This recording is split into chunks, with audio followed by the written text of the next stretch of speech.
الحمدللہ رب العالمین والصلاة والسلام علی سید المرسلین اما بعد فاعوذ باللہ من الشیطان الرجیم بسم اللہ الرحمن الرحیم۔ پیارے اور محترم اسلامی بھائیوں، آج ہم انشاءاللہ عز و جل واقعہ کربلا سے حاصل ہونے والے چند سبق سیکھنے کی سعادت حاصل کریں گے۔ ہم الحمدللہ حسینی ہیں، الحمدللہ ہم یزید اور یزیدیت سے بیزار تھے، بیزار ہیں اور بیزار رہیں گے۔ لہٰذا آج ہم امام حسین رضی اللہ تعالی عنہ کی سیرت پاک سے، واقعہ کربلا سے حاصل ہونے والے مدنی پھول سن کر انہیں اپنے دل کے گلدستے میں سجانے کی کوشش کریں گے، تاکہ ان پر عمل کر کے سچے اور پکے حسینی ہونے کا ثبوت دے سکیں۔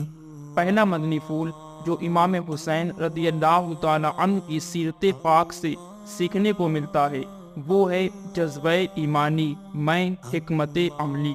عام طور پر جس انداز سے اور جن مواقع پر امام حسین رضی اللہ تعالی عنہ کا حوالہ دیا جاتا ہے، اس سے یوں لگتا ہے جیسے امام حسین رضی اللہ تعالی عنہ معاذ اللہ بہت جوشیلے تھے، لہٰذا جیسے ہی یزید پلید تخت حکومت پر آیا، آپ جوش میں آ کر 72 ساتھیوں کے ساتھ میدان کربلا میں پہنچے اور یزیدیوں کے خلاف لڑتے لڑتے شہید ہو گئے۔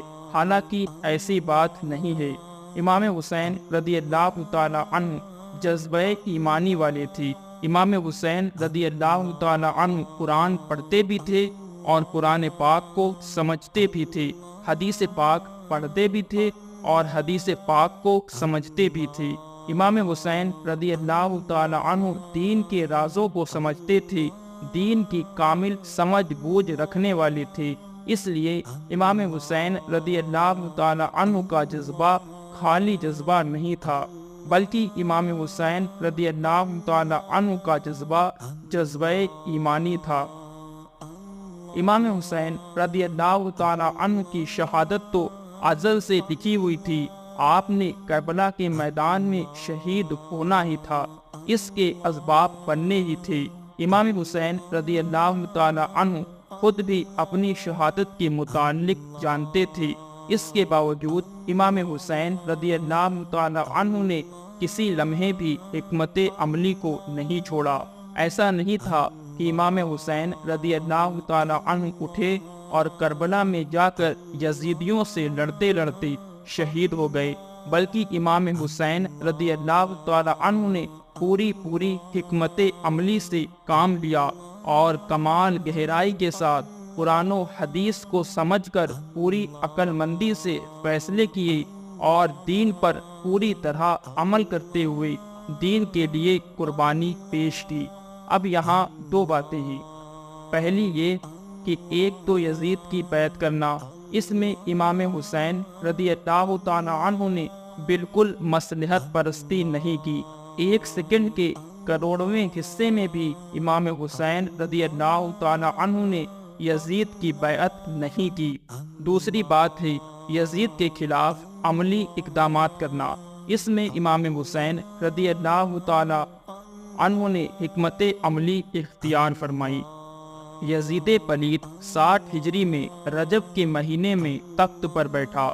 یزید نے مدینہ منورہ کے گورنر ولید کو خط لکھ کر امام حسین رضی اللہ تعالی عنہ سے بیعت لینے کو کہا۔ ولید نے رات ہی کو امام حسین رضی اللہ تعالی عنہ کو پیغام پہنچایا۔ امام حسین رضی اللہ تعالی عنہ ولید کے پاس تشریف لائے۔ ولید نے یزید کی بیعت کا مطالبہ کیا، اس پر امام حسین رضی اللہ تعالی عنہ نے یزید کی بیعت نہ کی، بلکہ اپنے گھر والوں کو ساتھ لے کر مکہ مکرمہ تشریف لے گئے۔ رجب سے لے کر ذوالحج تک یعنی تقریباً 5 مہینے امام حسین رضی اللہ تعالی عنہ مکہ مکرمہ میں رہے اور اس دوران خاموشی اختیار فرمائی۔ ان 5 مہینوں میں کوفہ والوں کی طرف سے مسلسل خط آئے۔ کوفے والے درخواست کرتے تھے، عالی جہاں یزید سخت فاسق اور ظالم ہے، ہم اس کی بیعت نہیں کرنا چاہتے۔ اس وقت روئے زمین پر صرف آپ ہی خلافت کے حقدار ہیں، آپ ہی یزید کو ظلم و ستم سے روک سکتے ہیں۔ آپ تشریف لائیے، ہم آپ کی بیعت کریں گے، آپ کے لیے تن من دھن کی بازی لگا دیں گے۔ اب شرعی مسئلہ یہ ہے کہ ایک طرف نااہل ہو اور دوسری طرف خلافت اور عہدے کا اہل ہو۔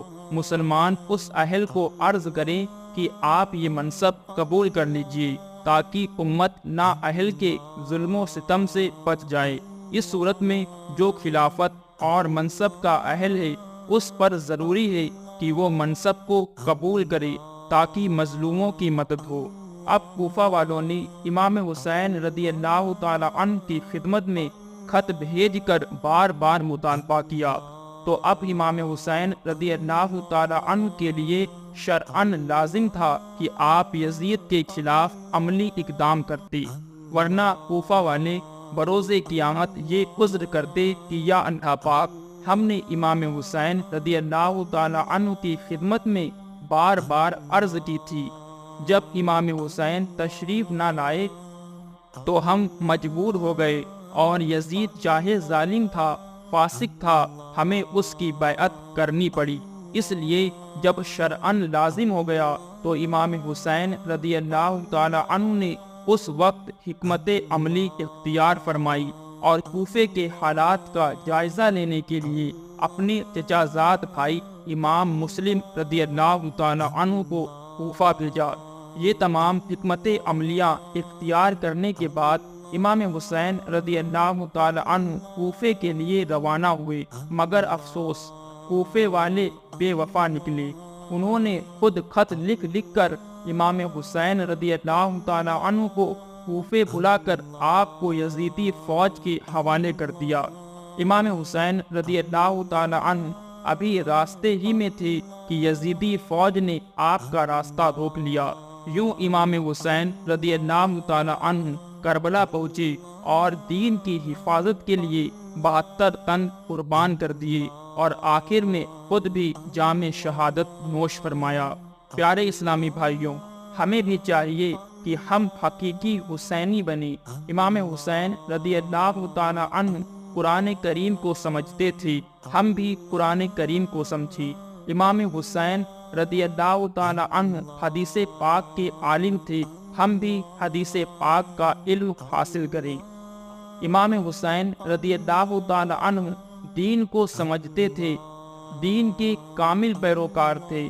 ہمیں بھی چاہیے کہ اپنے اندر جذبہ ایمانی پیدا کریں، اللہ و رسول صلی اللہ علیہ وسلم جو حکم دیں اسے مانیں، اسی کے مطابق نیکی کی دعوت دیں۔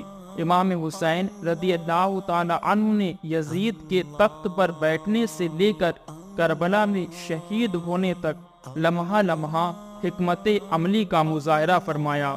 ہمیں بھی چاہیے کہ ہم حکمت عملی کے ساتھ نیکی کی دعوت دیں۔ اللہ پاک ہم سب کو عمل کرنے کی توفیق عطا فرمائے۔ آمین بجاہ النبی الامین صلی اللہ علیہ وآلہ وسلم۔